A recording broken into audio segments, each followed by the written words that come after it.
Awareness for 2022 National Sport Festival begins. Touch of Unity leads in Abuja.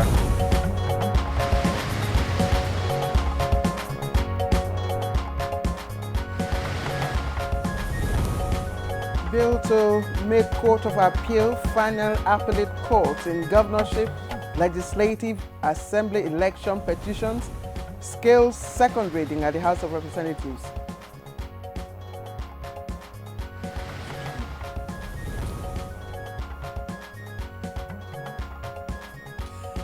Interior Minister leads push to end child detention in Nigeria.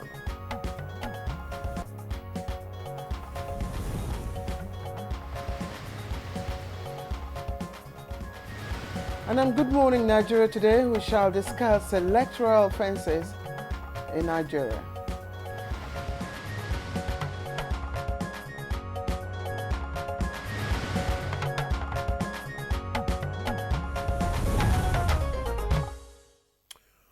All over the world, elections are regarded as essential features of democratic governance, so making them free, fair, and credible is crucial. Absolutely, absolutely, no doubt about that. That's why electoral reforms, frequently are held to improve on election quality in different parts of the world. And in Nigeria, the Electoral Act 2022 serves as a guide on acceptable framework and, of course, rules in the electoral process. Now, it also clarifies what constitutes breaches and violations of elections. You're right, Claire. These breaches or violations often attract penalties such as fines or a term of imprisonment or, in some cases, both. Absolutely. Now, electoral offences in Nigeria, I mean, there's so many of them, but let's just start with the basics that we all know. Voter registration offences in the area of nomination, offences in relation to ballot papers and ballot boxes, disorderly behavior at polling at political meetings, polling stations, improper use of voters' card, impersonation, voting when not qualified. I mean, we call it underage voting. Now, there's also dereliction of duty and, perhaps most importantly, announcing and publishing false results when INEC, had yet to do so. Other electoral offences include bribery and conspiracy, vote buying, wrongful voting and false statements, voting by unregistered persons, disorderly conduct at elections, undue influence, among others. All right, I'm sure, Demola, you recall recently the University Don was said to have been sentenced to 3 years imprisonment or 3 years in prison, for alleged electoral offences. Of course, we also heard that he was granted bail on health grounds by a high court, and that's held in Uyo, the Akwa Ibom state capital. But this certainly sends, a message to, all political gladiators and government's stance on electoral offences. You're right, Claire. The country's electoral umpire, INEC, is in charge of prosecuting electoral offences under the Electoral Act 2022. Though several persons recently challenged this role being played by INEC. So many things have been, things that INEC do that people are beginning to... Actually, what they are saying is that this role should be separated from that of INEC. There are other issues that people are calling to be removed from INEC, and they say INEC should be unbundled to enable it perform those very fundamental roles properly. But let me also mention suggestions by many people that have called for the establishment of an electoral offences tribunal. Proponents of this describe it as a very crucial step towards addressing electoral malpractices and, of course, ensuring credible elections. Yes, Claire, INEC and many other key players in the country's electoral process are also in support of this tribunal. They insist this is really urgent and critical to the country at this time. So let me just ask a rhetorical question. I'm sure that everyone knows the answer. Who can be guilty of an electoral offense? Sometimes you have this perception that maybe journalists, people like us are not guilty, but that's not true. That's not true. And we hear everyone and anyone, including INEC security officials, political parties, the officials, candidates themselves, observers, both local and international observers. Here comes journalists and media houses, all the general public. So everyone could be, complicit. So you have to be careful. So today on Good Morning Nigeria, we will be taking a look at electoral offenses in Nigeria. Welcome to the program. I am Ademola Adeoye. And I call him Double A. I am Claire Adelabu Abdurazak. And I also welcome you to the midweek edition of Good Morning Nigeria. We're very glad that you could join us this morning. And we're live on the network service of the NTA. And shortly, we will be bringing you highlights of the news with Comfort Amodu. But of course, Chukwudi Okudugbaja will join us later on for newspaper review. Comfort is waiting eagerly to kick off. Comfort, don't kick us out of the World Cup. You know what happened yesterday? Oh my God! Not at all. We'll talk about that later, but let's look at some of the trending stories with President Bola Tinubu flagging off the movement of the Touch of Unity ahead of awareness creation for the 22 National Sports Festival holding in Ogun State capital, Abeokuta, in May this year. At the event, President Tinubu called on public and private sectors to actively contribute to Nigerian sports development, particularly in infrastructure expansion, talent identification, athlete nurturing, and sponsorship of sporting events. And the Senate Committee on Ethics, Code of Conduct and Public Petitions has emphasized that based on legal provisions, any matter that is before a law court may not be entertained as it amounts to sub judice. Chairman of the committee, Senator Neda Imasuen, during a sitting on the petition from one Mr. Zubairu Yakubu of Kogi Central Senatorial Zone with regards to allegation of sexual harassment by suspended Senator Natasha Akpoti Uduaghan against the President of the Senate. Goswill Akpabio said papers have been served to the committee and is pending in a court of law.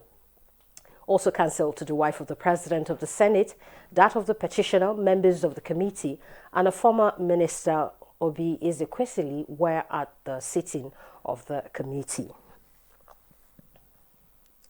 A constitution alteration bill for general elections to the office of the president and all other elective offices across tiers of government to hold simultaneously on the same day has now passed a second reading in the House of Representatives. This was among 40 bills that scaled second reading in what is seen as a marathon consideration of bills during plenary on Tuesday. Away from that, there's a surge in confidence for midwives in South geopolitical zone of the country as they take delivery of their own allocation of 10,000 professional kits from Renewed Hope Initiative. Nigeria's First Lady Oluremi Tinubu handed out the items to them in Asaba, Delta State, with a promise that intervention in health sector will be sustained to reduce infant and mortality rate. That's the news. But stay for this interesting conversation on Good Morning Nigeria with Ademola and Claire after this break. Good morning.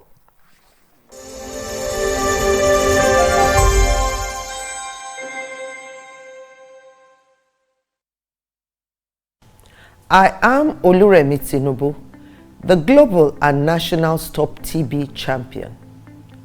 Many people have asked why I've chosen to champion the fight against a disease like tuberculosis. My reason stems from a deep personal experience. I once had a friend who unfortunately fell ill and concealed the nature of his sickness until it was too late. Eventually, after he passed, we discovered he had tuberculosis. Sadly, due to the stigma and discrimination surrounding the disease, he would not speak up or seek for help. His death was a painful reminder that we could have intervened and saved a life if only we had known earlier. Tuberculosis is an airborne disease that primarily affects the lungs, but can also impact other parts of the body.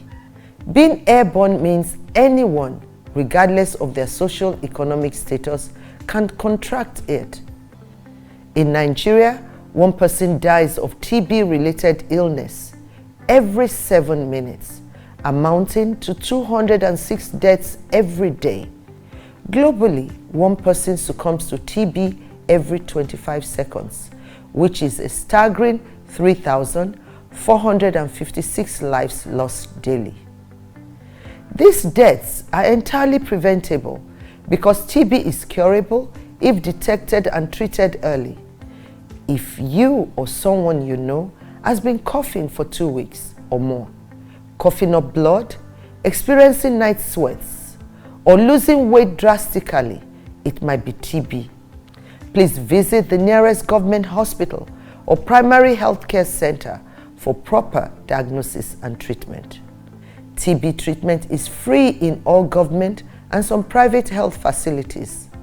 Let us also remember not to stigmatize or discriminate against TB patients or those who have been treated for TB. Individuals who have been cured of TB cannot infect others. I call on all stakeholders, especially the private sector, to join us in the fight to end TB in Nigeria. Together, we can make a difference. Remember, TB anywhere is TB everywhere. End TB by 2030. Yes, we can.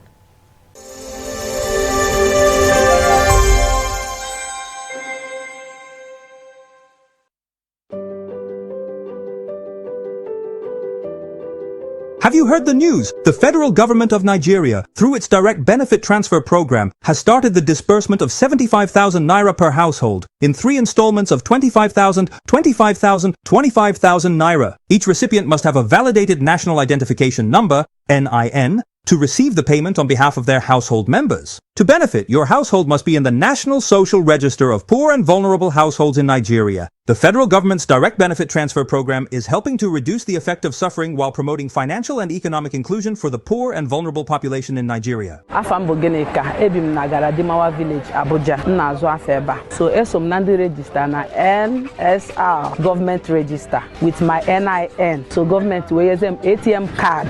Nji we wete 25,000 naira 3 times. And ega haya mketa barumulu na dem. Eji megoro makamihe. Jikweru mehendozo. Thank you. This message is brought to you by the Federal Ministry of Information and National Orientation, Federal Ministry of Humanitarian Affairs and Poverty Reduction, in collaboration with the National Social Investment Programs Agency, National Social Safety Net's Coordinating Office, and the National Cash Transfer Office. In the heat of the summer, Okada seats feel like hot plates. How do I cope with this heat? And how do I cope with that bad odor? By staying 5 degrees cooler. Body odor is caused by germs, and on hot days, the sweating and the odor are more. That's why you need to get the new improved Dettol Cool Soap, which offers up to 5 degrees instant cooling sensation and protects you from 99.9% odor-causing germs. The new Happic sachets. It has a thick formula, so all you need is just 1 sachet for your toilet bowl. It gives 10 times better cleaning and big savings too. Wow, Helen! Sparkling clean toilet with Happic sachet. Hey Nigeria, ready to breathe cleaner air and save money? Let's talk about gas. Drive with CNG, the smart, cost-effective choice. Fill up for less and travel further. Save money, save the planet. Switch to LPG for cooking. It's cleaner, healthier, and better for environment. Say goodbye to smoke and eye problems. Do you know Nigeria is a gas nation ranked 9th globally with over 209 trillion cubic feet of gas reserve? Gas isn't just for cooking and driving. It powers industry, industries too. Cleaner, cheaper, and more efficient. And the best part, conversion centers are popping up everywhere. It's never been easier to switch to gas. Join the cleaner energy revolution. Choose LPG for cooking and CNG for your vehicles. Clean energy for brighter future. This message is brought to you by the Office of the Honorable Minister of State for Petroleum Resources, Gas, supported by the Nigeria Midstream and Downstream Petroleum Regulatory Authority, NMDPRA. Bye, Mom. He's going to play in this weather? Why did you let him go? He might fall ill. And if he doesn't go out for practice, how will he win more trophies? To protect our family from illness-causing germs during the rainy season, we use Dettol soap every day. Dettol with germ defense gives you protection. Rainy season brings a lot of germs, and Dettol soap's germ defense protects you from up to 100 illness-causing germs. Dettol soap is endorsed by the Nigerian Medical Association. Be Dettol sure. Nigeria is perched on a treasure trove of solid minerals. Gold, coal, tantalum, tin, but none is more critical to our future or the world's future like lithium. Let's talk about illegal mining operations. What is our strategy?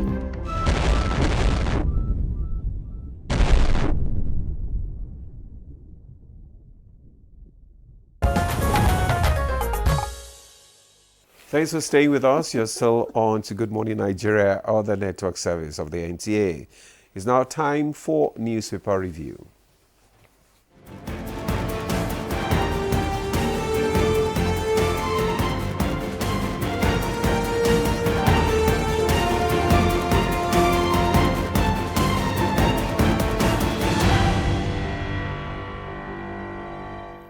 Thank you for joining us, and of course, a newspaper review. Chukwudi Okodugbaja is right here with us. Chukwudi. Hello, Claire. It's mandatory for me to say good morning. Good morning. Yes. Regardless of how we feel. Always wish us well. Yes. Positivism does it. Sometimes when the body creaks, you don't want to know how I've been feeling in the past 24 hours. Demola. I thought you passed UMT. It was not even UMT when you wrote the university exam. So, which did they jack for there? You don't want to say good morning to Chooks the boy? I said good morning. How are you today? His name is Ademola. It's Demo. No. It's Demo. You don't hear the phone. You lose the meaning and the significance of that name, Ademola. Thank you, Mama Claire. No, you need to let him know. So he doesn't, He knows. He doesn't. He does. Chukwudi doesn't. Chukwudi is a farmer. Let's start with the People's Daily. I don't see your We're starting with the People's Daily. And the People's Daily, of course, leads with Army deploys 171 troops to Sudan for peacekeeping. Again, Nigerian Army deploys 171 troops to Sudan for peacekeeping. Actually, I'm trying to get out this paper so I could. Okay, just a moment. All right, I'll just quickly get the paper out. We don't have a hard copy. There it is. I'm sorry for the delay. People's Daily: Army deploys 171 troops to Sudan for peacekeeping. Oil marketers oppose Naira for crude policy. It's also there on page 18. Now, INEC picks holes in petition seeking Natasha Akpoti-Uduaghan's recall. INEC picks holes in petition seeking Natasha Akpoti-Uduaghan's recall. Says it fails to comply with regulations and guidelines. Justice Egwato withdraws from aggrieved senator's case. And we have other stories. 611 health facilities offering TB control services in Plateau. Then there are, of course, Shatima, that is Vice President Shatima, leads FG delegation to Katsina over demise of Governor Ratta's mother. We also have other story there. U.S. imports 2 million barrels of jet fuel from Dangote refinery. And sports festival, Tinubu leads Torch of Unity movement. That story is also on page 8. Okay, we also have other stories just on the front page of the newspaper. Now let's move to New Telegraph. The New Telegraph leads with Constitution Review. Reps want presidential governors in local government elections to hold same day, as 40 bills passed through second reading referred to special ad hoc committee to ratify geopolitical zones. OK, state local government police, special seats for the fiscally challenged, or appeals from election tribunals to be determined before swearing in, and back local government electoral commission bill. There are also other stories. Of course, Senate confirms Onwakuche as new correctional service boss. It's also there. Natasha's recall petitioners failed to provide contact details, INEC, and UK hikes visa fees for visitors, students, workers from April the 9th. Okay. Ademola. Okay, thank you, Claire. I have the leadership newspaper with me, just above the nameplate. Natasha, petitioners yet to meet recall requirement. Details on page 7. Alleged 33.2 billion arms fraud. EFCC rearranges ex-NSA Dasuki. Details of that story can be found on page 6. Then we have Dangote exports 2 million barrels, 130 million liters of jet fuel to US and Saudi Arabia. Details on page 7. Presidency knocks Obi over democracy remarks. Details of that story can be found on page 7. Constitution amendment, state LG police spark fresh debate as reps pass 39 bills. Details of that major headline there is on page 4. Then we have Super Eagles World Cup hopes dim after Zimbabwe draw. Details of that story also on page 31. Russia, Ukraine agree to Black Sea ceasefire. Details can be found on page 7. Chooks? Let me pick up the last one you read. Russia, Ukraine agreed to Black Sea ceasefire. Remember, that is a very important export route, both for Russia and Ukraine. Actually, when we had a crunch in terms of the supply of bread way back, it was directly, linked to the fact that Ukraine could not send us, is it wheat or whatever? Yes, wheat. Exactly. But the real substance of it is they are finally moving towards rapprochement, towards talking peace. Too many, I might not like the man in the Oval Office so much, but the man says too many people have died needlessly. Economies are being destroyed. And forget all the cyber rattling you're getting from the Kremlin. Mm-hmm. Russia wants the war to stop as well. Because Putin thought it was going to be a swoop, grab and smash kind of thing. It turned out that the Ukrainians were quite resilient. Please let the carnage stop for the sake of humanity. I like the way INEC is telling us that petitioners I have yet to meet recall requirements. Mm-hmm. Processes matter in anything. The fact that some people want Natasha out of the National Assembly, if it is her constituents, I'm not going to have any problem at all. But my mind tells me it's not exactly her constituents. So that puts a wild cat somewhere there. And I was talking processes. Just as I applaud INEC for insisting on proper processes, Senator Ogunlewe was talking yesterday about processes and procedures, even in our Senate, that they are not exactly what it was when they all started. I remember those days when they would break from 1999, they would break from the Senate, and the reporters would rush to Senator Mike Ajebu, who was chairman of the Senate Committee on Judiciary and Legal Matters, and the kind of clout he exuded each time he explained anything that had some legal. I'm not saying that kind of thing anymore. Please, I'm not denigrating our senators, but processes have to be maintained in running any institution at all. It goes beyond Natasha's recall.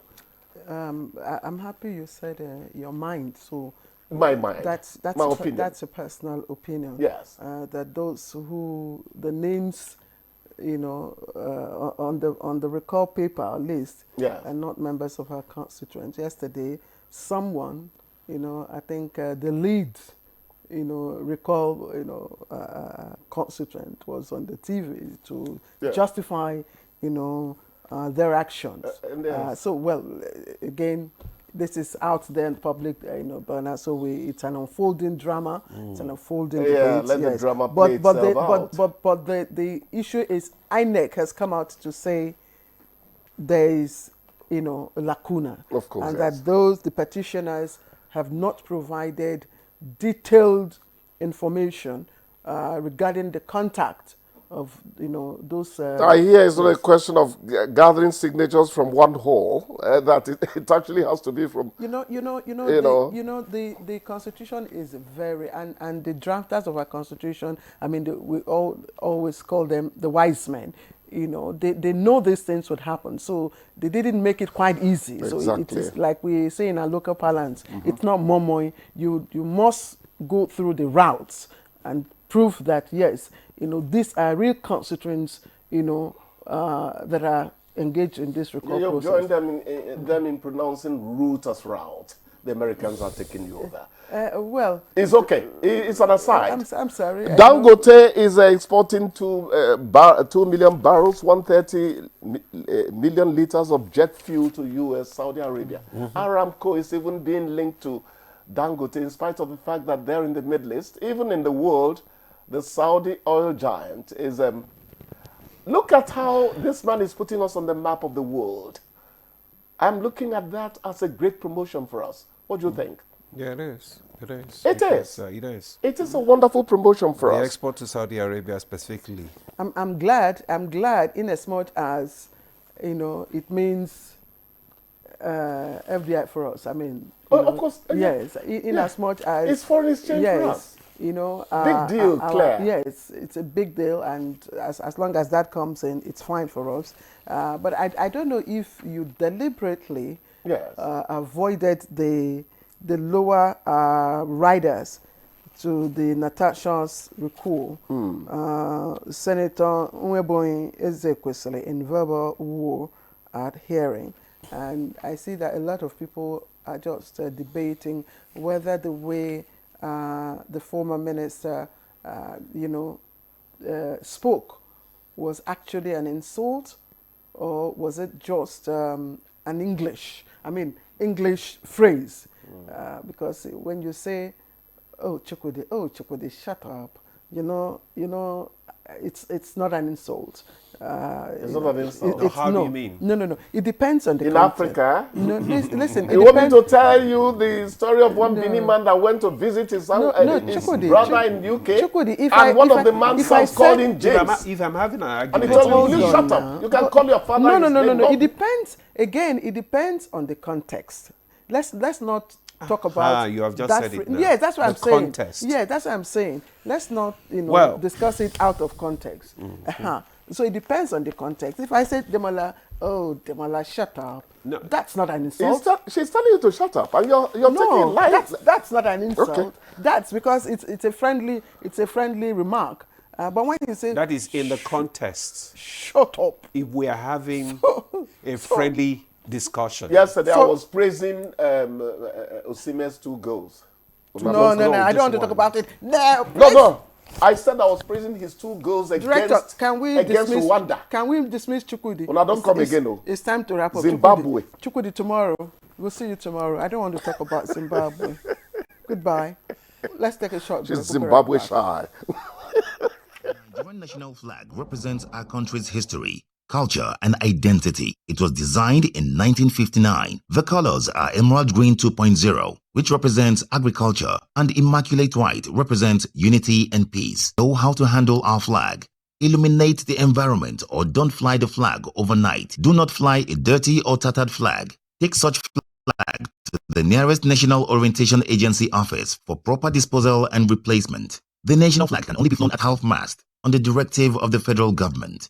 The national flag must be flown at the same or higher height when displayed alongside other flags. Don't burn or allow the national flag to fall on the ground. Do not print, decorate, modify, or insert the coat of arms on the flag. Our national heroes are not buried with the flag. They are honored by presenting it to their next of kin during interment. Respect our national flag. Be a real Nigerian. This message was brought to you by the National Orientation Agency, NOA. In the heat of the summer, Okada seats feel like hot plates. How do I cope with this heat? And how do I cope with that bad odor? By staying 5 degrees cooler. Body odor is caused by germs, and on hot days, the sweating and the odor are more. That's why you need to get the new improved Dettol Cool Soap, which offers up to 5 degrees instant cooling sensation and protects you from 99.9% odor-causing germs. The Nigeria Coat of Arms is the official seal that represents the authority of the Federal Republic of Nigeria, hung on the wall behind the seat of the principal officer of the government, supported by the portrait of the serving president of the Federal Republic of Nigeria. It has 7 features. The black shield stands for Good Earth of Nigeria. The silver wavy band stands for the confluence of rivers Niger and Benue. The 2 white horses stands for dignity. The yellow flora is a common wildflower throughout Nigeria. The red eagle stands for strength. The wreath is in our national colors of green, white, green. The motto, unity and faith, peace and progress, is written on a beautiful yellow ribbon, and it's a maxim for all Nigerians. Be a real Nigerian.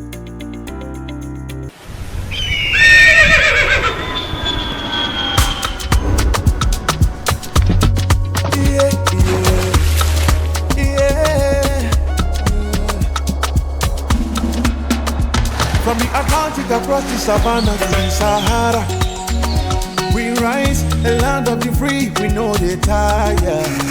We dream great, our spirit is undying. Resilient, rooted like palm tree, we swear in colors, we turn dark into light, we make solutions, we ignite passion, yeah. Diversity is unique, we have all the destination. We are Nigeria, strengthened in unity, we know they carry love. We are Nigeria, together live the dream of a land with great destiny. We are Nigeria. I am the real Nigerian. Brought to you by the National Orientation Agency, NOA. Welcome to Silver Oasis. Silver Oasis, a TV series dedicated to aging and older persons in Nigeria. Be part of this series and discover the transformative programs crafted to give a new lease of life to our senior citizens, courtesy of the National Senior Citizen Center. The National Senior Citizen Center is the oasis for the senior citizens. For thought-provoking discussions on aging, geriatric social care, and issues that matter most to our senior citizens. Silver Oasis. Silver Oasis. Silver Oasis. Tune in to Silver Oasis on the network service of the NGA every Saturday at 10:05 p.m. Silver Oasis, improving the quality of lives of senior citizens.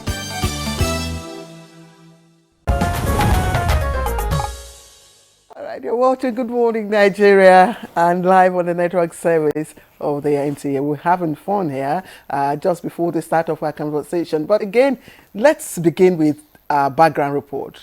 Just a reminder, our conversation is on electoral offences. What constitutes electoral offences and how do we deal with them? Ibrahim Bello Gunda has the background report for us. Since the advent of Nigeria's 26-year democracy, the Independent National Electoral Commission (INEC) and the National Assembly have reformed electoral laws and regulations designed to address the flaws experienced in previous elections. Electoral reforms are carried out with the belief that a new electoral legal framework will address the problem of election manipulation, electoral impunity, operational inefficiency, and weak democratic institutions, plugging Nigeria's electoral process.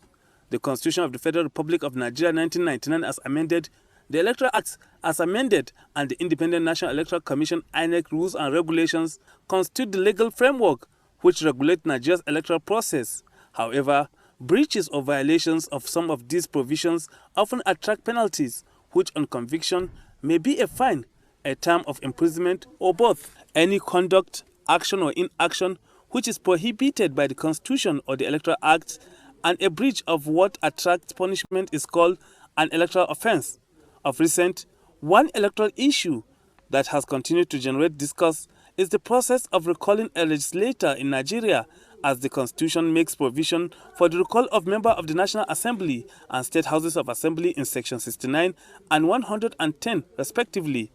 Implementation, however, is where the problem lies, and there has not been a single case since 1999, 26 years and counting, where a legislator has successfully been recalled under the Constitution.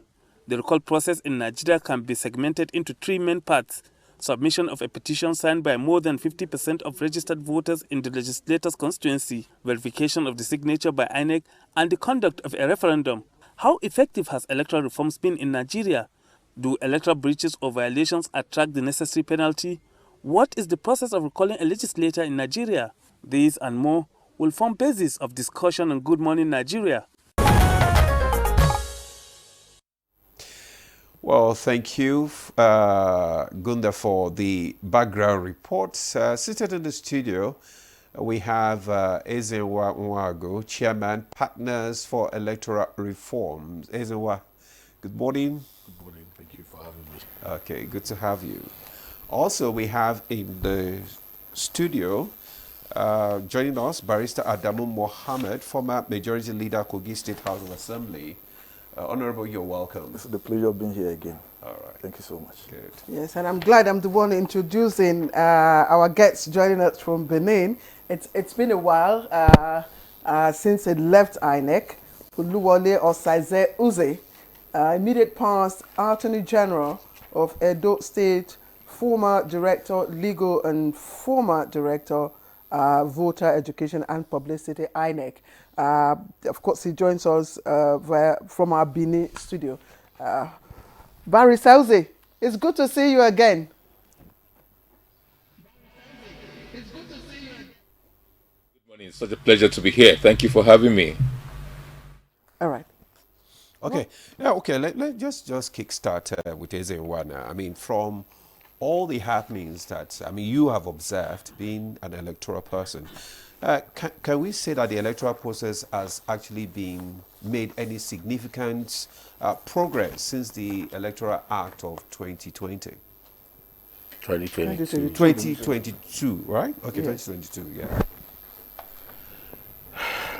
Well, I think, broadly speaking, there has been some shift. Okay. The needle has been shifted a bit, but as you know, this is a sociological enterprise. So you keep pushing, you keep trying to make it better. But the significant things for 2023 was, for me, the introduction of, technology that helped to minimize voter identification theft, okay. Which is the beavers, and what that did significantly was that the humongous figures that we see that are thrown in from some states in time past you were not able to see that really that much in after the 2022 amendments. But the perennial issues of logistics, the challenges of behavior or misbehavior of the politicians and their candidates are things that are not legislatable. Issues of bribery and that's what I'm saying. Those are attitudinal issues. So you can't pin them to 2020. Whether the 2022, but significantly, I will agree that the 2022 amendment was meant to be some kind of watershed in terms of our leap to better organized elections, and I think that happened. Okay, thank you, Ezenwa. Let me, since we're dealing with electoral offences, I'd like Mr. Osaze Uze to, enlighten us more. It's not as if we do not know some of those, people might consider, minor, but of course, in terms of impact and what they do to the integrity of our electoral process, it's huge. But please remind us again, what are the fundamental offenses that could compromise the electoral process?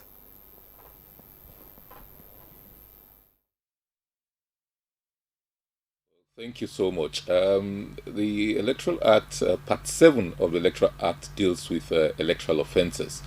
That said, one must take note that there are other offences created under different parts of the Act.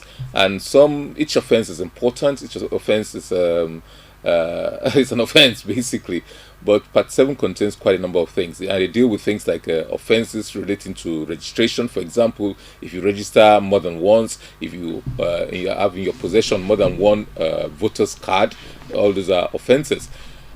One of the most fundamental that I think it's more observed in breach than anything else is voter inducement, what you call vote buying. The law doesn't call it vote buying, it's called voter inducement or bribery of the electorate, where you offer people money or some kind of advantage, wrapper, salt, condiments, so that they can vote for your candidate or for your political party.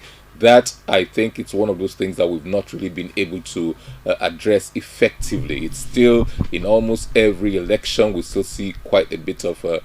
People say it's because of poverty or whatever else, but the statute, the Electoral Act, makes it an offense to induce voters, when it comes to votes, for them to vote for one way or the other.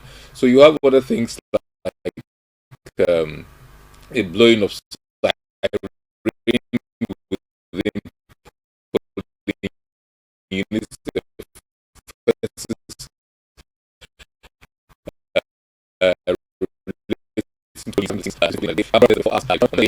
maybe you carry a broom or carry an umbrella in such a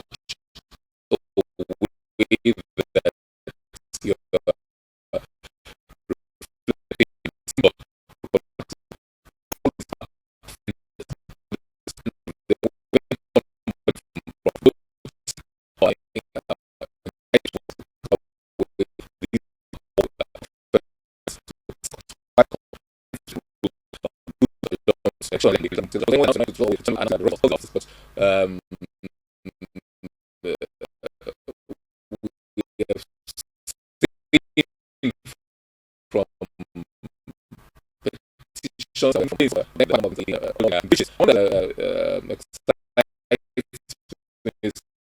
Section 120, which we have not explored too, and also the logistical challenge.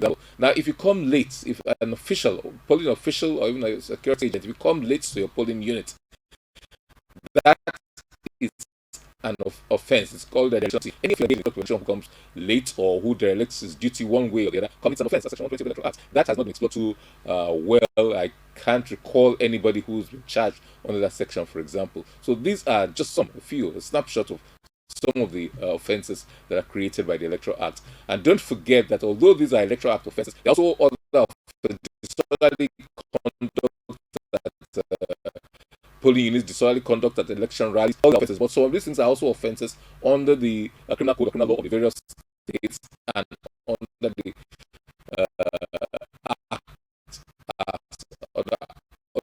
It's an addition to all other offenses. For that your perspective, let's come back to the studio now and to Barrister Mohammed. Would you say that in response from the political players towards these electoral offences? Thank you so very much. Yeah. Legislative speaking, the document, the Electoral Act we have today as it is constituted, is very close to perfection. As my personal opinion, as a player, it can, pass through a test of perfection to some extent. Look at what my colleague from Benin had just said. It is, in all ramification, there are provisions to take care of the challenges we have in the electoral system. Unfortunately and regrettably, the problem we have is implementation. We have deliberately refused to implement this law. If you do, even a quarter of, acceding to what the law says, we will not have problem we're having in the system today. Politicians, the players, are deliberately bypassing these provisions. How? Okay. Now, 2022 amendment talks about beavers. How are we complying with it? Transmission of result, how are we complying with it? Somebody will just stay somewhere and result will just rain in like water. And there's no way to sieve it. And there are laws, extant law are potent enough to sieve it. Deliberately, they refuse to sieve it. If they implement the provisions of the Electoral Act to the letter, things like this will not happen. Vote buying that I talk about, vote buying or influencing or intimidation is very, very common. Very, very common every place you go. It's not limited to a particular state. Everywhere. And somebody is up there trying to protect the criminals. Because they are on a mission. They are even paid to do it. They know them and they give them the results. So they will do everything to block the implementation of the law to their benefit. They want to persistently remain in office. And what they do to achieve that is to bypass these very beautiful provisions. When 2022 Electoral Act was passed, I celebrated. Looking at the theoretical aspect of it, our problem is, a solution to our problems were here. Unfortunately, during the election, you notice that nothing has really happened, as if those amendments were not made. What we have to do much more is how do we implement our law. It's not even limited to Electoral Act. All other laws in this country. People are deliberately bypassing the law. The judiciary is even not helping the matter. I told my friend, we're discussing recently, I said, the judiciary is losing it. I'm not very proud of what the judiciary is doing in Nigerian politics today. I'm not very proud. Because they are bypassing these laws. We don't have problem with the extant Electoral Act. What we have is about implementation. That is my own opinion. All right, Barrister Mohammed, thank you. And I just let me come back again to Mr. Magu. And I don't know what your views are about the quality of the Electoral Act provision with regards to electoral offences. If you look at both in content and in context, and then the penalties stipulated, do you have a contrary view? First, I think there's some kind of deodorization when it comes to elections, so you call it offense. So you put some perfume on it, but as if it's no longer a crime. We are talking about voter inducement, for instance. What does that mean? You subvert the choice, deliberately subvert the choice of people in determining who leads them. And you don't consider the consequences of that. Right? So, the man who made the law, in most cases, are the purveyors of the crime. What do I mean? If you go to where the law is made, who do you meet there? The politicians. They contest election. They belong to parties. And so if they want good laws, if they want good elections, they will... Honorable was talking about, how, how everything seems to be around implementation. No. If you have good laws, the consequence of that is that even if you don't implement, someday, it's just like saying, this is a crime, but because nobody has been arrested, then you continue to, one day you'll be used as a test case to show that law, so it's better to have those laws. So we have laws, but some of them are, a slap in the wrist. You can commit those crimes and put the fine in your back pocket. Yes. If you are arrested, you pay. You just bring the fine from the back pocket and pay. And direct voting, for instance, I hear it's 100,000 or something. That's what I'm telling you. That so, the shame of it is that it is so deodorized in a way that nobody feels a sense of crime. So we have an attitude to election generally that offenses or crimes committed during election are called electoral offenses. So if I slap somebody on election day, it's no longer assault. It is now it is offense. But our laws, our wider laws, whether the penal or what do you call penal it? Code. Yes, are already replete with things that can deal with crimes committed during election. But because it is our interest to create a sociological blanket that closes the eye away from how these crimes affect us, the politicians who make the law then create this kind of situation that you have where people feel comfortable. Leave and no be election. After election, everything go past. So the law enforcement person has a mentality that it is election. The DPP believes that is election. So after a while, you remember there were people who were arrested in Imo at some point. Immediately after, they entered whatever for them, and they were freed.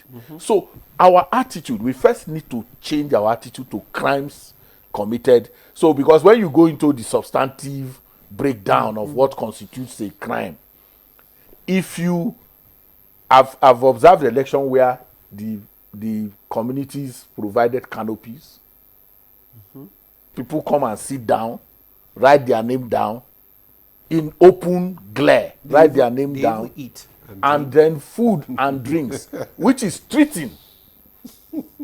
It is an offense. And people, so both the law enforcement agents participate in the eating. Exactly. What is the offense if a community, maybe within an area, for instance, during the election, and a particular community of people decide that, okay, just to while they wait the time to encourage people to come out, to stay okay, we'll just build tents within the space permitted, and then you sit down. No one is inducing you, but food. Everybody. I've just told you you cannot bring food within food and drink. Is not permitted. Is that in the law. That's what I'm telling you. Because it's part of the inducement. It's inducement. And so you provide because listen, the sacrosanctity of choice. That's what we are dealing with. Once you subvert the right, that's your choice. It's no longer election. So what do? You bring a register. And then when you come, you write your name. What are you writing your name for? Attendance. Attendance to who? So the big issue is that, for me, we need to just change our attitude to elections. But as one, before you continue, I'm sorry to jump in. I was just wondering, in crafting and drafting the Electoral Act 2022, I mean, one would suppose that civil societies, and of course, electoral, well, don't call the media. I'm talking civil societies like yourself. Why are you excluding we are part. You're part of that process. And Osaze will tell us whether or not, in crafting, both the title, the content, the quality of penalties, whether you were not part of, not you as Ezenwa, civil society and civil rights, yes. Now, whether you were not part of that process. I will explain this to you, because don't waste your time. No, because we'll let Osaze to tell us. It's fine. Yes. He should have even explained. No, because no, don't worry. Let Osaze tell us before Ezenwa will explain. Okay. Because Ezenwa is shifting the blame to politicians and I'm probably not shifting the blame. I will explain. Barrister Osaze, are you there?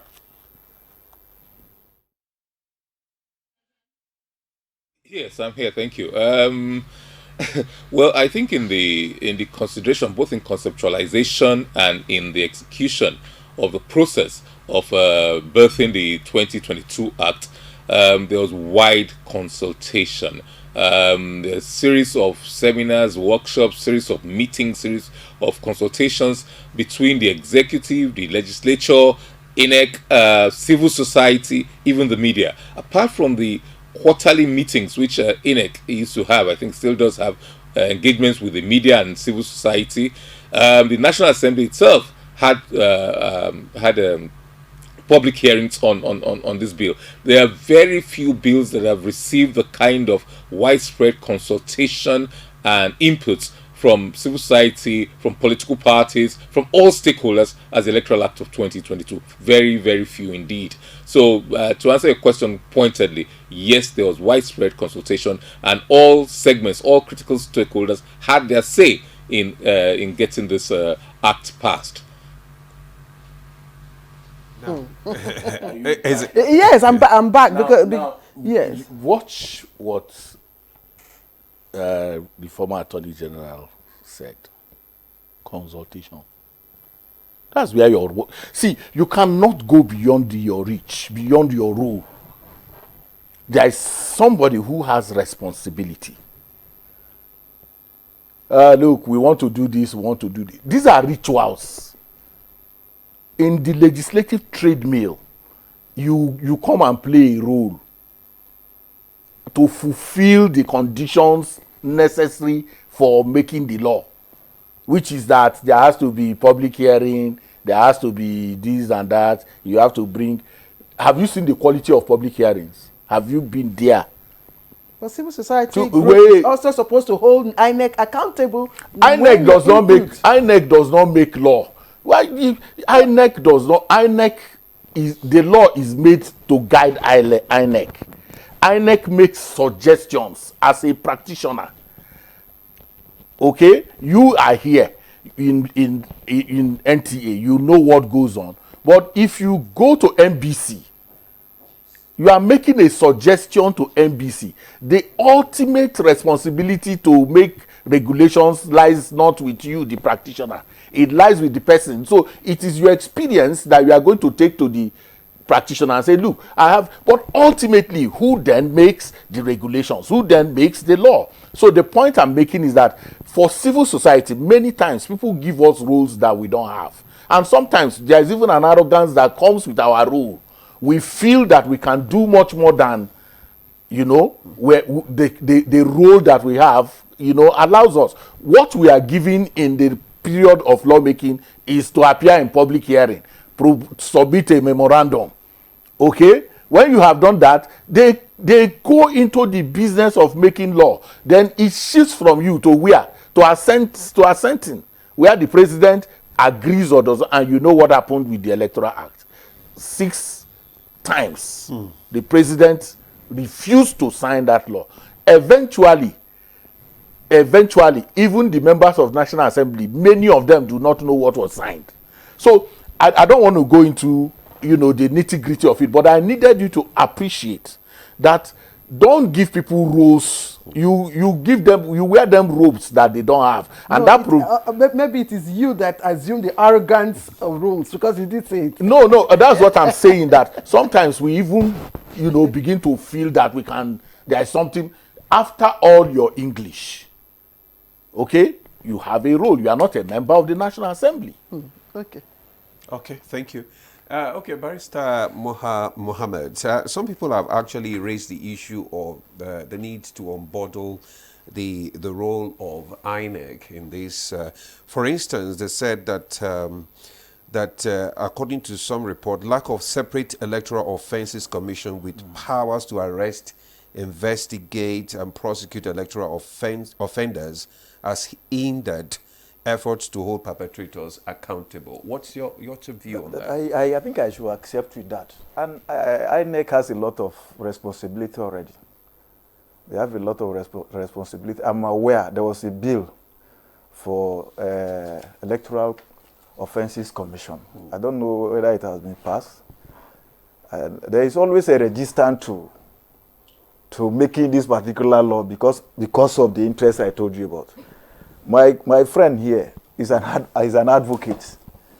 What he's saying in essence is that there is room for improvement. This is one area. This Electoral Offences Commission, their role should be specifically how to arrest, investigate, and prosecute the offender. If their responsibility is limited to that, there will be a positive shift towards implementing this law.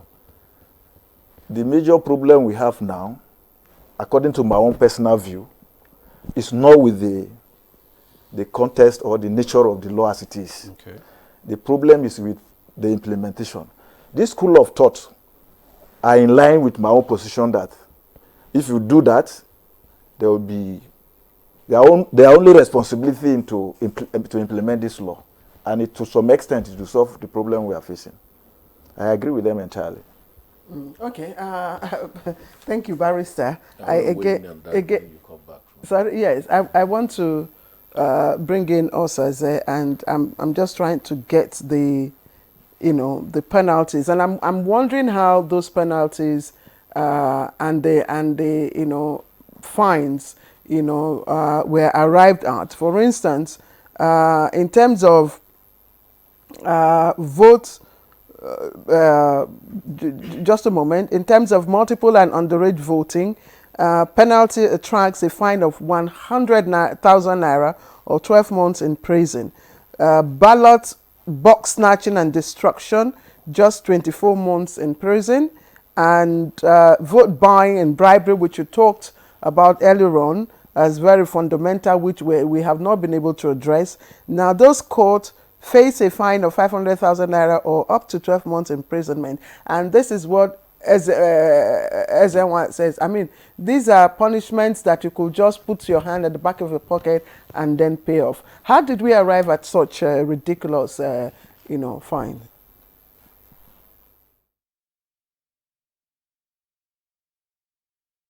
Ridiculous, but we have to put things in context. The Electoral Act of 2022 was not a revolutionary act. We did not reinvent the wheel, and the reason why it's quite right when he says that INEC does not make law; it can only offer suggestions. Similarly, civil societies can only offer suggestions when it comes to public hearings and they submit memoranda. Now, every law must be taken into the environment, the context in which you find it in. Don't forget that we've always had electoral acts.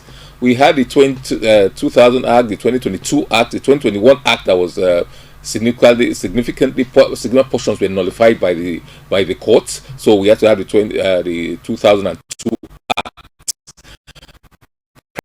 Prior to that, we had the decrease 1999, 1998. Now we had decrease, which similar to an act, which for each set of elections. All these are carryovers. All these, most of these offences and most of the punishments are carryovers from the earlier acts. And one significant thing the 2022 Act did was to up the ante in terms of the amount of money we pay, and in some cases remove the option of fines, but we pay for fines prison. There are several clauses or several sections of that act that say so.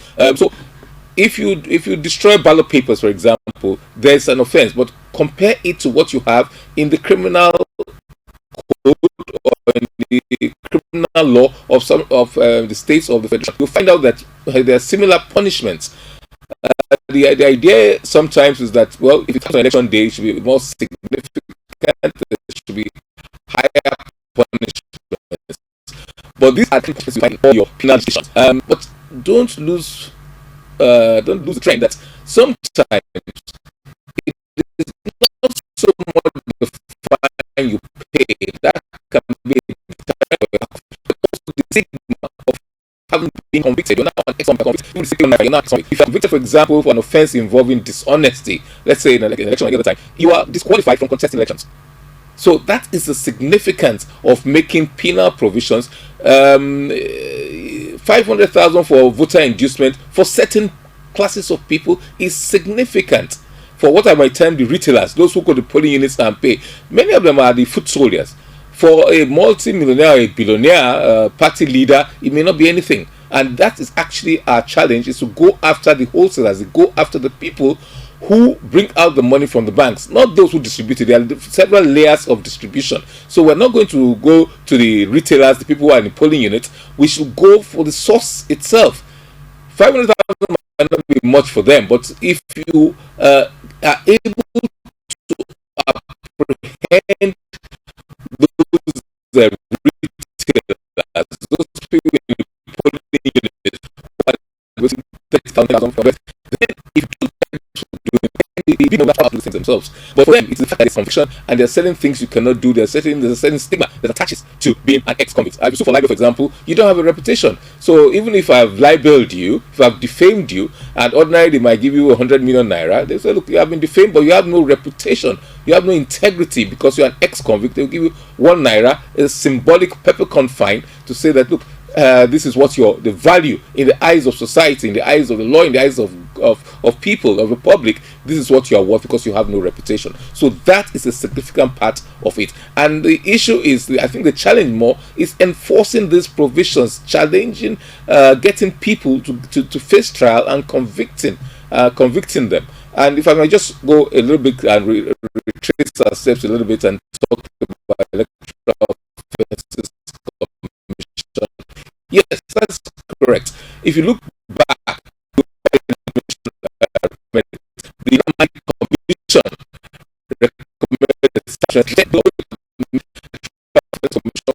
commission the Ways Commission have actually gone, not just suggested it, but both Ways and Namani, I'm aware, drafted bills to establish electoral offence commission apart from the private members.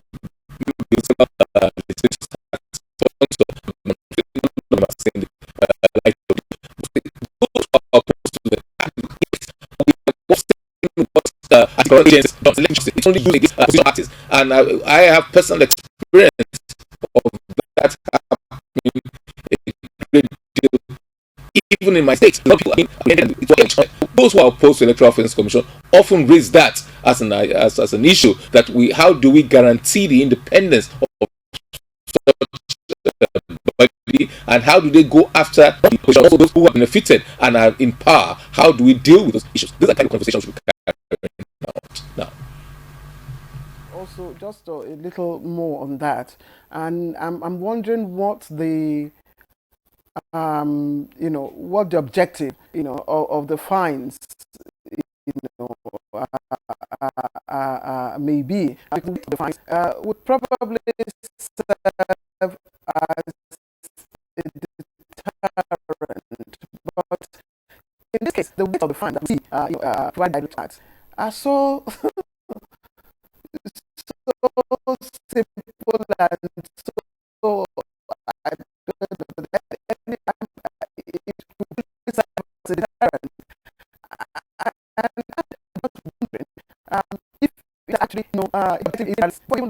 the enforcement of it.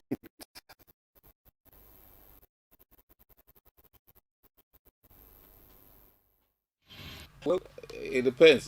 Should the cat come first or the horse should come first? You know, have we tried? Have we succeeded in child importance? Is when you do that, and significant numbers of people are paying the fines and walking free. Is when you do that and you say, oh, maybe we should add it in terms of the value of the fine that should be paid by offenders. And you seem to condemn this in the fine. And I'm taking this conversation of having being convicted, being an ex-convict. People are more afraid of going to jail. And the same that doesn't give fine is additional to a jail term, and incarceration is more of a deterrent than the fine. So don't concentrate on the financial. Jail time. You said okay, the significant jail time should be spent. People should be incarcerated for such offences. All well and good. So maybe we should do away with the fines and limit it to incarceration. And if somebody who has 500,000 naira and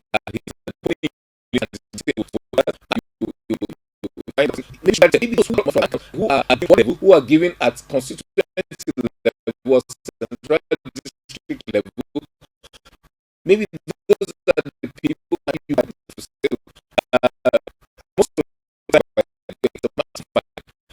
if you look at the previous aspect, the fines are significantly viewed.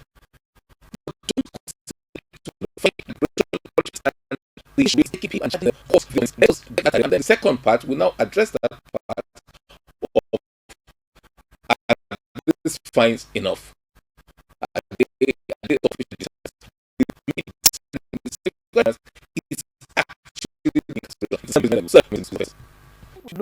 It's a whole.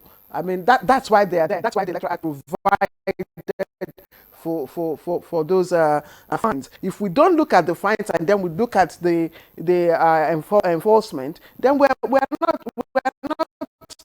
taking the provisions of the Electoral Act as a whole. So I think it is good for us to look at the quality of the fines, and then we look at enforcement. You know, whether or not it's been played.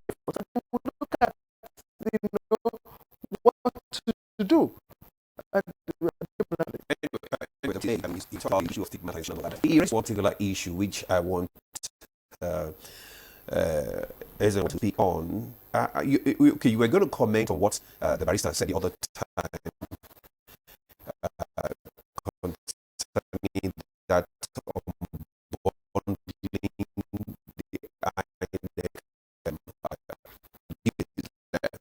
the issue of selective justice. I want you to speak that.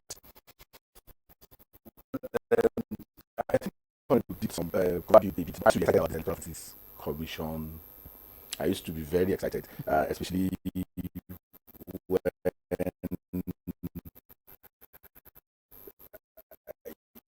you see that it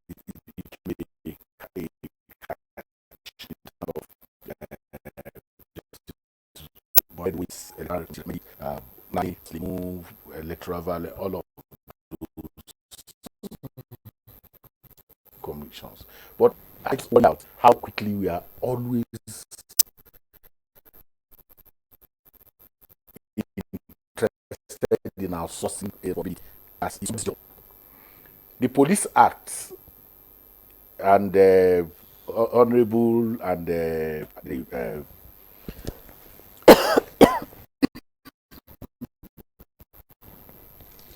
Commissioner, correct me if I'm wrong, the Police Act says that the police shall enforce shall enforce all laws. Shall enforce all laws. That act is subsisting. Meanwhile, the election or whatever, the police has the responsibility to ensure that, crimes committed are well taken care of. So when we begin to now create new institutions, politicization of it becomes another challenge. And we always solve problem by this. That's what we must do all the time. In wanting to solve a problem, we create a new one, and then we now want to go back to where we left before. The same place we were before we created that problem. We want to go back there.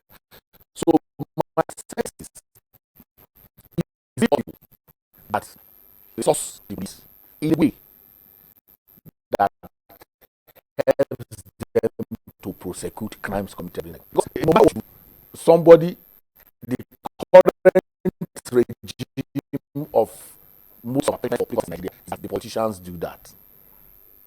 It is not taken away from the politicians. So the president is nominating, the president nominates, sends to the president, sends to the national with press. When they create that commission, they will have a reason to create it, and then it now takes me to where you are going. The illness of those institutions, the gratitude that they owe the people that appoint them. How does it reflect in selective justice? So what do I mean? I'm appointed the chairman of Electoral Offences Commission. No matter what you say in Nigeria, there's a debt that comes with that. And many times, you want to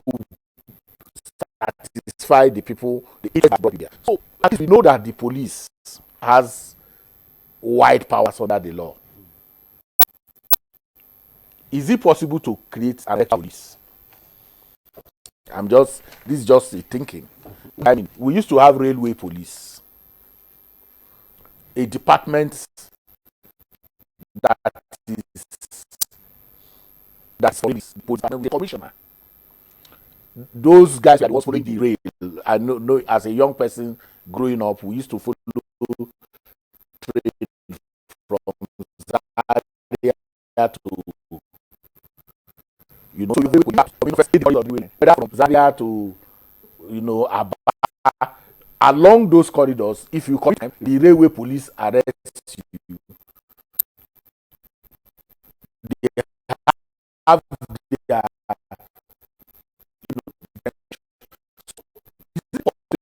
we have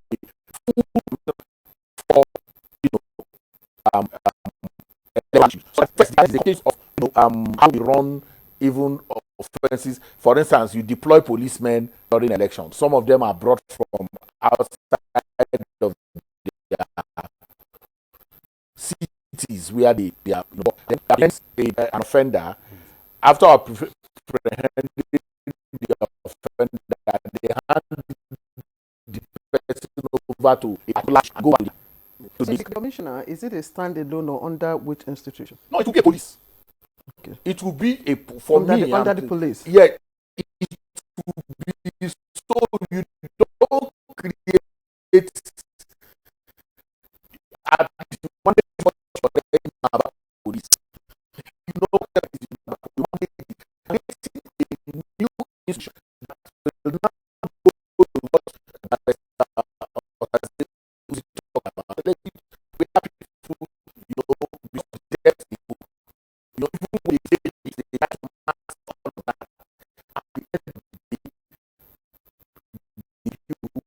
so whether you are the National Assembly or the patronage of the nomination, the one who nominates you, you are going to have to deal with issues of selective justice. That's for me easy. So today now, I'm not excited. I'm not, to be honest with you, I'm not very excited about any electoral offense because I see us always, and once somebody says something, there is no longer deep thinking around that. since justice wait for it, and you comprise that constitutional dimension, and you comprise dynamics that have played out in 2025. You know, yes, Justice Lemu committee, Namani committee. Most of the time, there is not a lot of it is but the all the processes that come to it, many times it is garbage in, garbage out.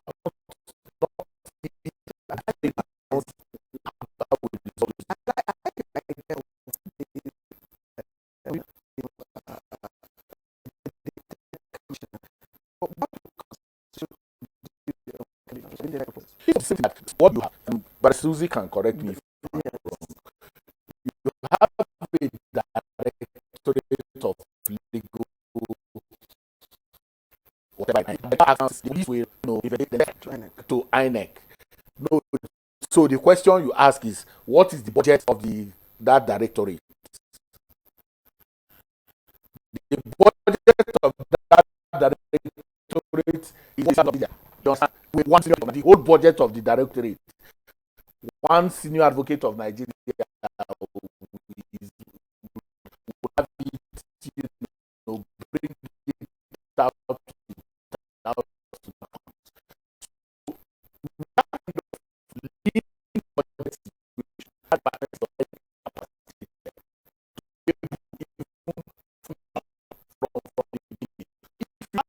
of you can tell police or whatever with a commissioner. That department that finance. So now, even if you were brought from Bauchi to come and conduct election as a policeman, he can hold you down because in Bauchi there is a legal police department. In Imo, there is an electoral police department.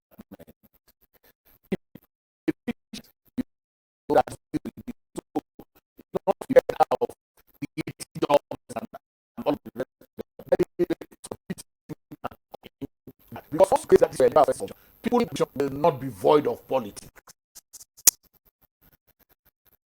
And if it is not void of politics, then you cannot have a kind of thing.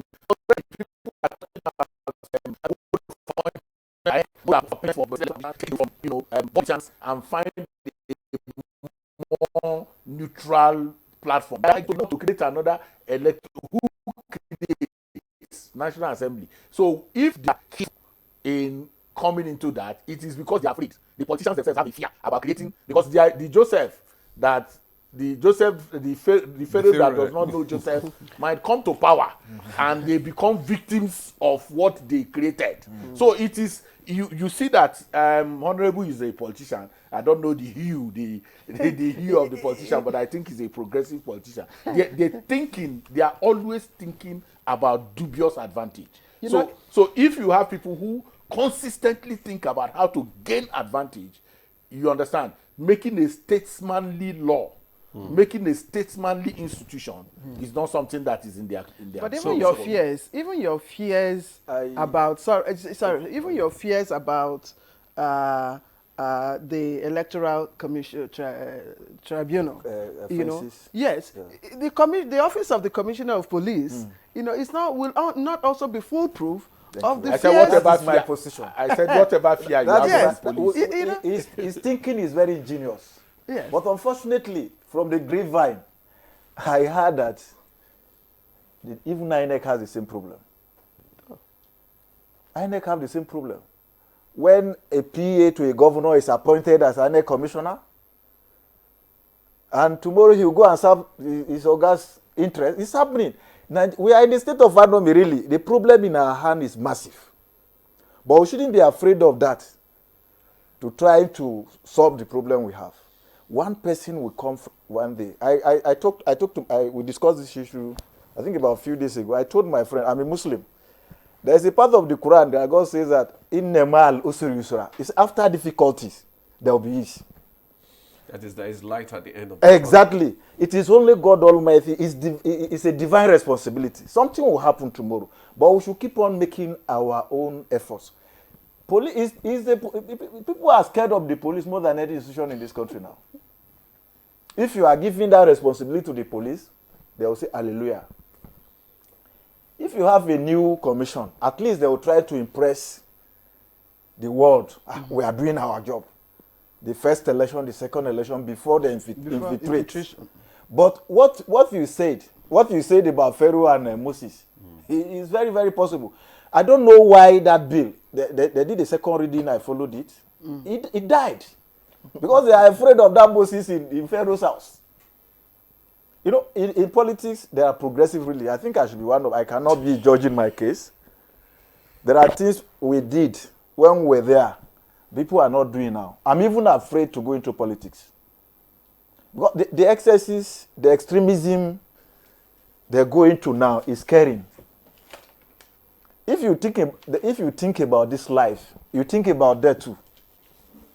If you are a believer, a Muslim, a Christian, you know that there is a judgment after death. But a lot of us politicians are not thinking about that. They don't even think about God. They think that they are God. And that is why we're having this problem. Do you think there is need for us to, because some people are saying that let's strengthen this electoral process again and exactly, we'll continue to make effort. Yes, because that's what they're saying. We should continue to make effort. And law is an instrument to bring about changes. We shouldn't be afraid. If there are complaints about other commissions, EFCC, ICPC, we have fears about INEC too.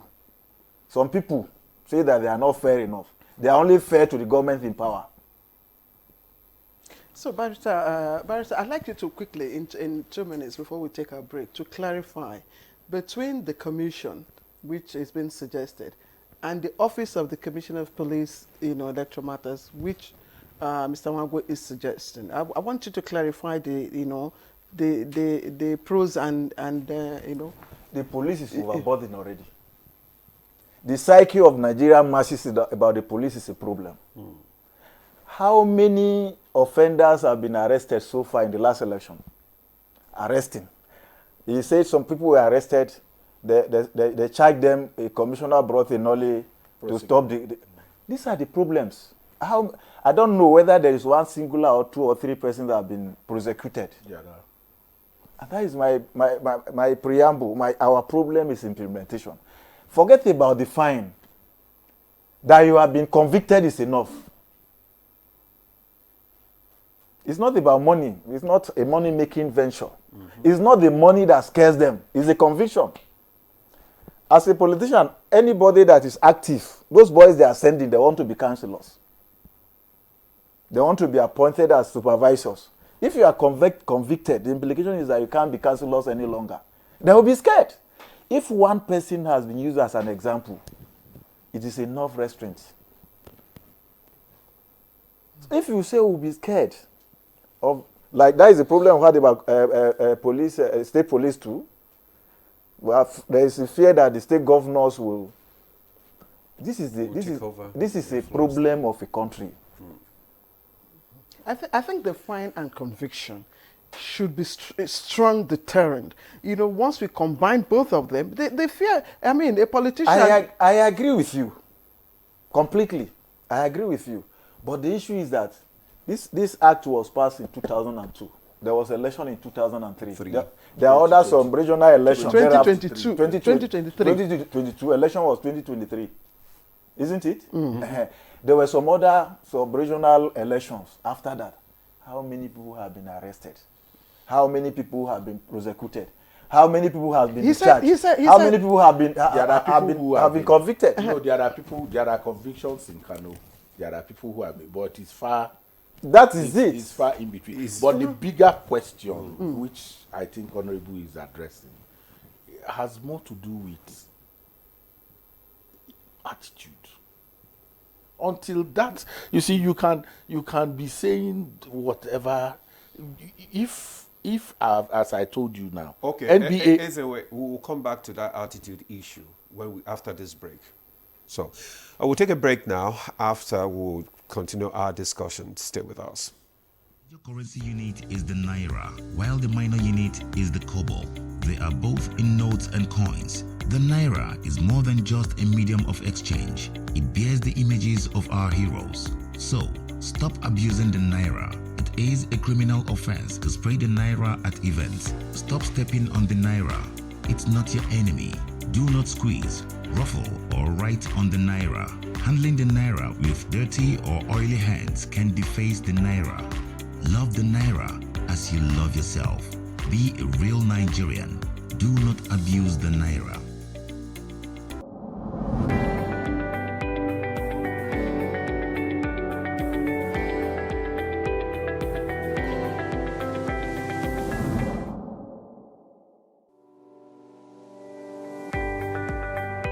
The business environment, to be honest with you, has been extremely hard on most Nigerian women's businesses, and of course harsh for a number of reasons. There is no way you would increase or move a subsidy and increase the price of fuel that it doesn't have the counter effect. It has been very challenging for so many women. I know that a lot of them have cried in one way or the other to us to find ways of intervening, but that is not to say that it is all doom and gloom. We will still have a few percentage of women that are thriving in this economy, but we hope that we'll be able to get a larger percentage. One of the things I've seen with even our local purchases now is that people are buying more made in Nigerian options of food, of clothing, and so on and so forth than the imported. So that again is helping some of our industries thrive. Surprisingly, the telecommunications is still doing well, and the reason is very simple. A lot of people are going for online options of skills in terms of training, communications, even remote working. And so you will see that people that provide services around those areas also thrive. But I think at the end of the day, it's about partnerships, collaboration, and influencing power from especially the private sector and even the public sector. But we really need the public sector to drive a number of things, especially policies, because the public sector has the national spread above even whatever we can do in our own small way. What has happened over the years is that even the government, for example, is being pulled from different angles by all these stakeholders. We need to harness ourselves to have strategic focus areas, and we should all be moving in the same direction, not using a competitive approach, but a collaborative approach.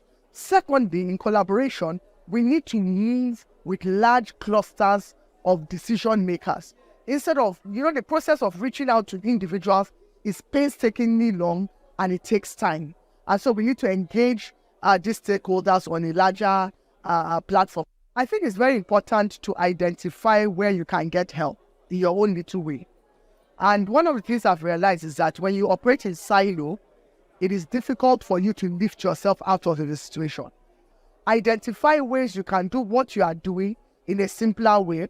And if what you are doing is no more profitable, why not find out what can you do in the meantime that will help you? You need to think outside the box and then connect. What you can do is also identify people and become a cluster to provide a service that ordinarily you cannot do alone.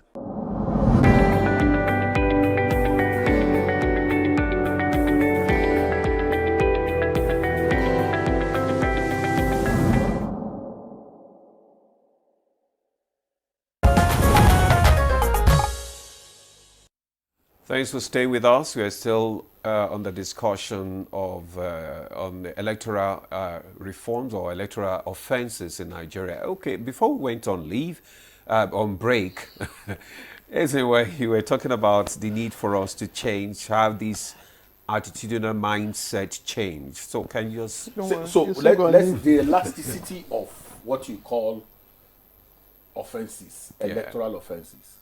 Let's take inducement, for instance.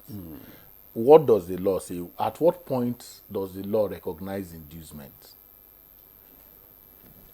Because it's important. The law does not, like I said, treating, which is the sharing of food and drinks within the precincts of the polling area is an offense only to the extent that it is done at the precinct. So if I cook food in my house, which by all purposes is inducement, the law does not, you cannot come and arrest me that I cooked food in my house and people came to eat. Now there is front load. I don't know what word to use now. They pay ahead. The vote buy now. Some no longer pay at the polling unit. They collect the bank account of the people and wire money into the account. So yes, you can come and say I paid money into somebody's account, but I'm a philanthropist. I'm a good man. I give my people money. Governors start road projects 3 months to elections, scatter a road that is even good, and start grading it all towards election. It's voter inducement. So how do we prove it? No, the point that I'm telling you is that me and you know. You are now talking about proof. That is the attitudinal part of it. So when you are legalistic in your thinking, you may not be able to solve the problems that confront you in the process of legalizing your thinking, legalizing the actions. There is more conversation around how do we even perceive our country? What do we want? Because prosecution is based on evidence. No, that's what I'm telling you now. So if if by the nature of the crafting, because you are the one who has been raising crafting, the nature of the crafting have already subverted, the ability to stretch that very this thing, because the people who draft it, they know these things. It is about hoeing to your side. Any lawmaking that is about hoeing to your side cannot bring public good. Lawmaking must lift itself above benefits. About what am I going to benefit? It has got to be with what would the society benefit. But that's not the kind of thing that we are seeing. Appointments are hoeing to your side. Appoint somebody to benefit you. Barrister talked about people appointing people with partisan inclinations, clear partisan inclinations. They are appointed into sensitive organizations like but like how INEC. do other countries, prevent or prosecute electoral offenses? See, a country is run by law and order. In order, the difference between us, the difference between us and other those places we are talking about is, see, if you are stopped for traffic offense, you don't say I'm sorry. There is no I'm sorry. Yes. There is no let me call your boss. Yes. Let me call your boss. Then when you call the boss, you say, okay, Eze is an active civil society. Please let him go. There is nothing like that. When they give you ticket, you go and pay. There is no English. So the challenge with us is that we are not a law and order country. Exactly. We are emotions play, primordial sentiments, atavistic considerations. All of those things play in our life, and we must come to terms with it as a people, that it is a hindering factor in terms of building the kind of country that we want. So it's not, when you say how do other people do it, it's about law and order. If the police today in Nigeria decide to do the work of police on just issue of traffic offense, you have less than 200 vehicles moving in Abuja. Okay, let's bring in Barrister Uze. Barrister Uze, I would like to hear your own views about, of course, the suggestions that have come from the studio. Either the, setting up a commissioner of police in charge of electoral matters, or the election tribunal commission.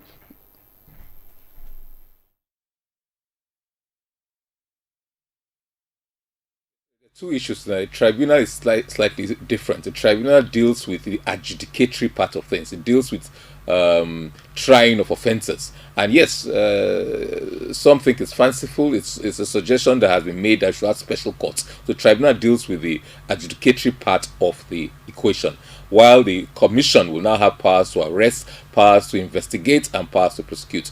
As Ezenwa said, it was quite seductive a few years ago to talk of an independent commission.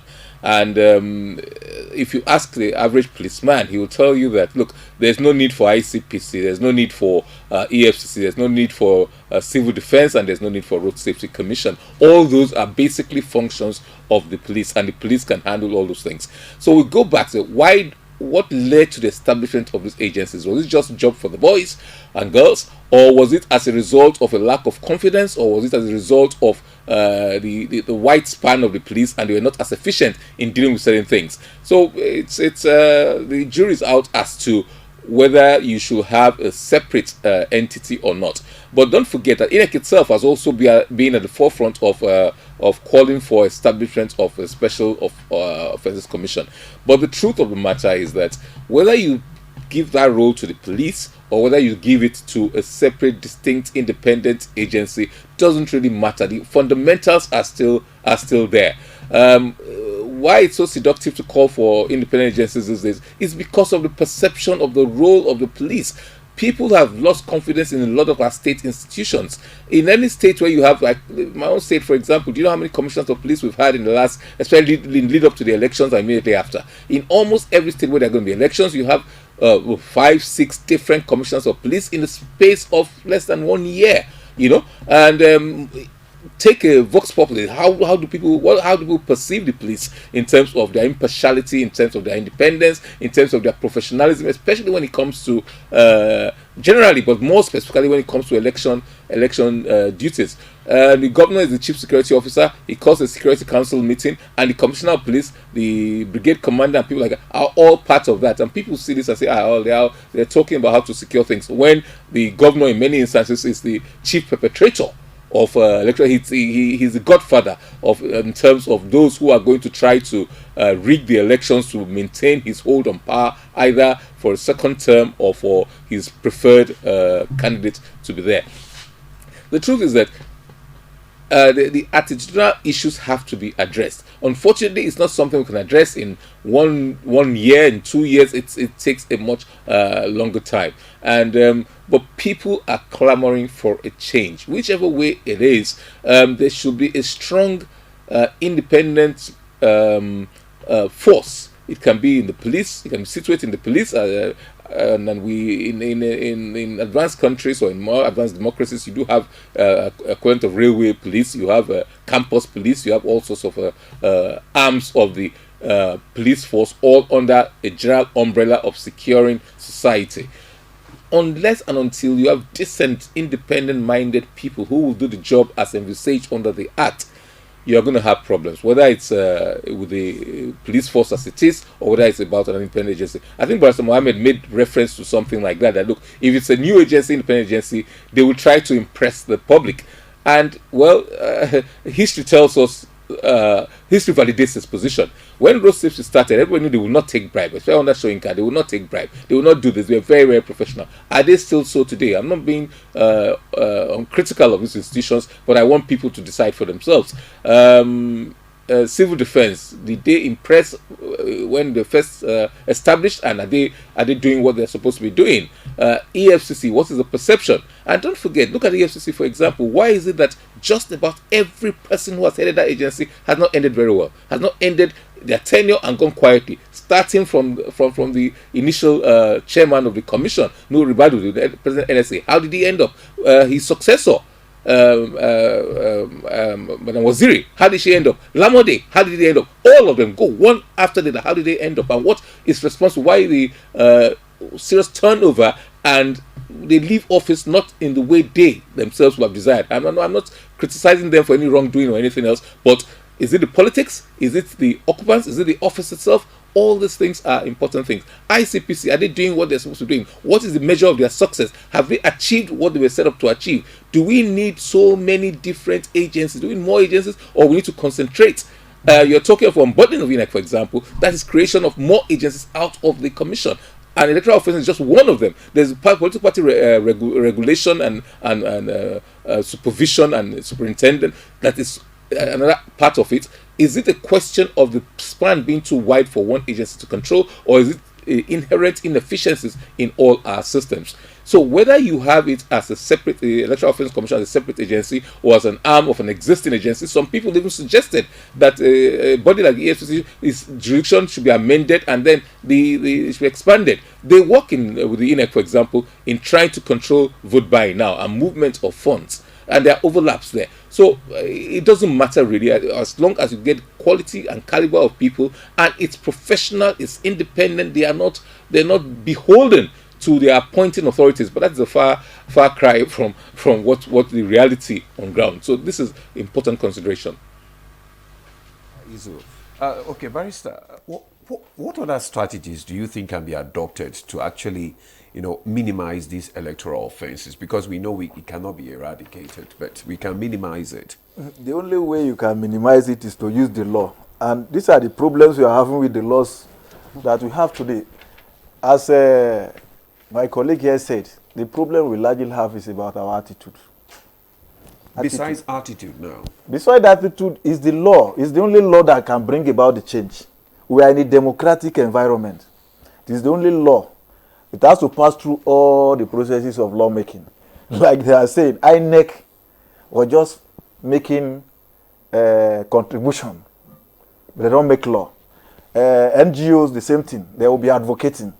If it comes to making that law, the people that are involved are the participants in the political process. So they will always want their interests to be protected. You understand? So that is why it has to go down to attitude. Unless our attitude change, we'll continue to have this problem. That is my own thinking. Because the problem is not with the law we have. This law, this INEC, Electoral Act we have 2000, if you take it to a decent state or country, they won't have any problem. So how do we navigate from this attitude to address, let's even begin to address the low-hanging fruits. How do we begin to navigate from this attitude to a law-driven country? So, like I said, a law and order society. We see them now. Our people travel there. They travel there. They queue. They carry their bags themselves. Okay? They stay true. Whether you are president, the only exceptions are members of the armed forces. People who society value. Not that you are a politician. You come to the airport, you bulldoze everybody. Law and order society is helpful. But there is a place for civic education, not voter education. Now, there are places where they have people they call civic educators. And that ordinarily should be located in what we call the National Orientation Agency. But go and look at the budget of that National Orientation Agency. Because many people always throw responsibility to them and say, oh, the National Orientation Agency should, what you are saying is the national. But the politicians, what is the envelope that they put in the National Orientation Agency? That is critical.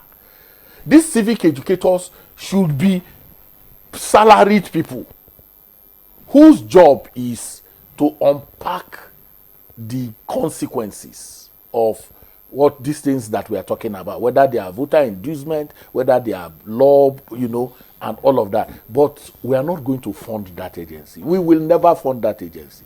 We will fund defense. We will put all our money in defense, and then we don't fight anybody. We are still terrorized by everything. Security now. Yeah, security, and all of that. But the one that has the capacity to unpack, we will not put money there. NTA. What's the role of Wait, hold on. See, my role, I'm talking about NTA now. You have shut me up. No, you didn't. No, I wanted to say, yes. Institutions like this should be competing with the CNN of this world in terms of the resources that you put into this place, because it is the place. If you go to Kebbi this morning, people are listening to us. If you go to Ife, Mbise, in my own community now, people are listening to us this morning. Yes, the capacity, the power that you have if it is harnessed for public good, in terms of changing mindsets, the result will be massive. So we are not, as a people, so when you say law and order, if a police, we were somewhere in Maryland in the US, a very senior friend of mine, we went somewhere into a pub, his friends were drinking, he was not drinking, and I know he drinks, so why are you not drinking? He said those characters outside there, they are waiting for us. Immediately we come now, they will test us for alcohol. If you are smelling alcohol in Nigeria and you are driving, the people who should check you will ask you for if the bottle is remaining. So we have a matter of law. So it's not just law. The laws are there. That's what Barrister and Barrister Uzi have been trying to push. These laws exist in its quantum, but the big issue is, what are we thinking as a people? How do we even see this? If you are stopped by a policeman, you get angry. That's the first thing that happens to you. You are angry. Why should he stop you? But he has a responsibility to stop you. You go to airport, somebody is holding tissue paper. The toilet is not clean. He's holding tissue paper and greeting you, good morning, sir. Welcome, sir. With tissue paper in his hand. He has not first done the job. Because while he is put in that toilet, his thinking is that he's there to make money. So we have to recalibrate in terms of what we even want as a people. Politician, civil society. You say, what's the role of civil society? I've said, every opportunity you give to us to come here is an opportunity to amplify our voice. That's what you have done. It does not go beyond that. The next step is, if you refuse to hear us, we protest. If we protest, there is a limit to your protest, because it's a means to an end. It is not, you are protesting to draw attention to something. After you have protested, if the people you are protesting ignore you, you are on your own. Like they always do. Like they do. So you have a role, but are you afraid of playing that role? If you invite me here 10 times, I will be here 10 times, because I see the enormous potential that this vehicle affords to be able to change mindset and change thinking. All right, thank you. Let's quickly get Barrister Uzi's closing wrap-up. And, just like you to speak more on what, apart from funding, how do you think that NOA can also assist in, navigating this attitudinal mindset? Apart from funding, how do NOA can also...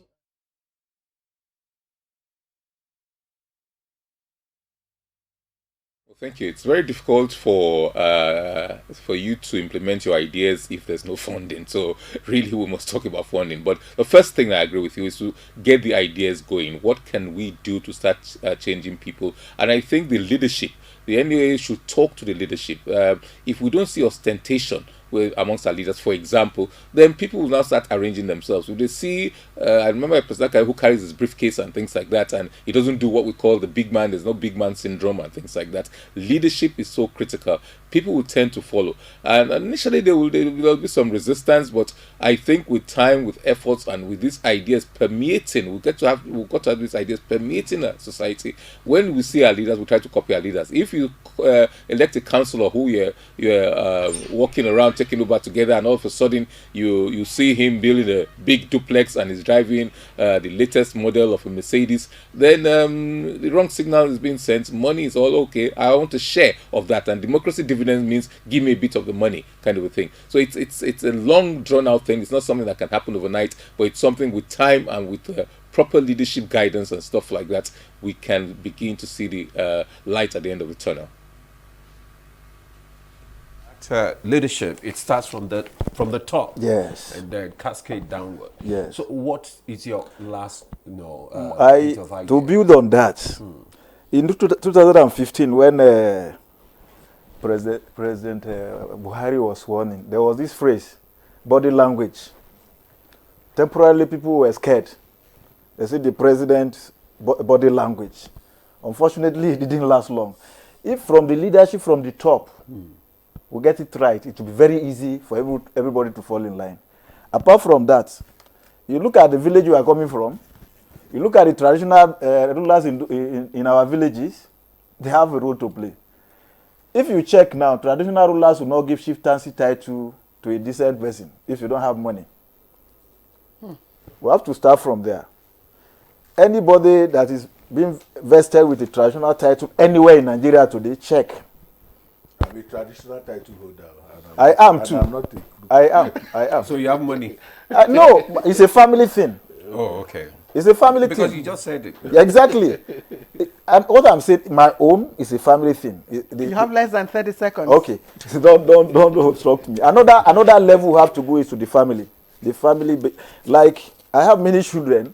In most cases, I don't ask them to do things. I will start doing it. Daddy, go and sit down now. They will take over and they will do it. Tomorrow they will do it because they wouldn't want me to start doing it again. So leader by example. Example. All right. Thank you so much, Barrister Adamu Mohammed, former Majority Leader, Kogi State House of Assembly. Thank you for your perspective on this issue this morning. Thank you so much. We want to also thank Ezenwa Nwagu, Chairman, Partners for Electoral Reforms, as usual. Thank you. And from Benin, Mr. Oluwole Osaze Uzi, immediate past Attorney General of Edo State, former Director General Legal, and former Director of Voter Education and Publicity, INEC. Thank you so much, sir, for your contribution. Well, that's how far we came. That's the conversation this morning. Thanks so much for staying with us. I am Ademola Adeoye. And I'm Claire Adelabu Abdurrazak. We'll see you tomorrow. Bye-bye.